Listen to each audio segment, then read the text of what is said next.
The sixth installment in the Rocky franchise, once again written, directed, and starring Sylvester Stallone, was released in December of 2006, a full 30 years after the premiere of Part 1. The $24 million sequel exceeded box office expectations and took home almost $200 million between tickets and DVD sales. Following the death of his wife, the title character opts to defy the odds and get back into the ring for one more fight. At 60 years old, Sly still throwing punches could have easily been met with laughter and incredulity, but once again he taps into that well of personal truth and semi-biographical struggles to pull out a believable and touching script. Killing off Talia Shire's character was an excellent decision that really humanizes Rocky as a mournful husband, allowing audiences to root for his success all over again. But I was disappointed he dropped the Roman numerals from the title. Blatantly ignoring two separate medical consequences established in previous films, the Italian Stallion is an angrier, more defiant protagonist than we've ever seen, especially when he passionately pleads for his case to fight in front of a boxing licensing board. I mean, maybe you're doing your job, but why you gotta stop me from doing mine? Because if you're willing to go through all the battling you gotta go through to get to where you wanna get, who's got the right to stop you?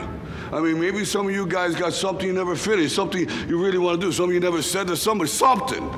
And you're told no, even after you pay your dues. Who's got the right to tell you that? Who? Nobody. It's your right to listen to your gut. It ain't nobody's right to say no after you earn the right to be where you want to be and do what you want to do. The PG-rated story feels like a warm trip down memory lane, with Burt Young and Stallone visiting all the old stomping grounds to remember imagery from the earlier pictures. Meanwhile, Geraldine Hughes portrays an old acquaintance who re-enters Rocky's life and begins an unlikely friendship. James Francis Kelly has a minor role as Hughes' wayward son, but his inclusion seems entirely superfluous, without any real conclusion or payoff. Milo Ventimiglia joins the cast as Rocky Jr., proud of his celebrity father but tired of living in his large shadow. In a passionate speech to his son, Rocky forcefully declares, "It ain't about how hard you get hit, it's about how hard you can get hit and keep moving forward." It's this incredible message, so excellently delivered by Stallone, that perfectly encapsulates the primary theme of the entire series. It's a constant through line at the heart of all 7 pictures: perseverance above all else. Returning to the director's chair after a 21-year absence, Stallone shows no sign of rust, filming this picture's dramatic moments with long lenses and a cold color palette. Later, the main fight is uniquely recorded with HD cameras to better match the look and frame rate of an HBO pay-per-view event.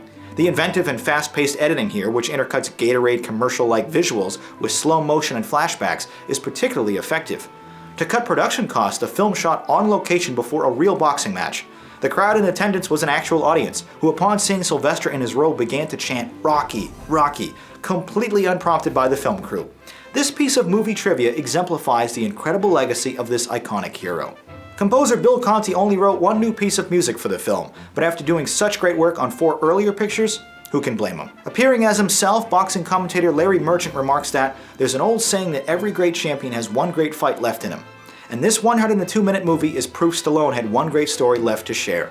Following the poor reception of Rocky V, he felt obligated to give this character more proper closure, and he definitely succeeded.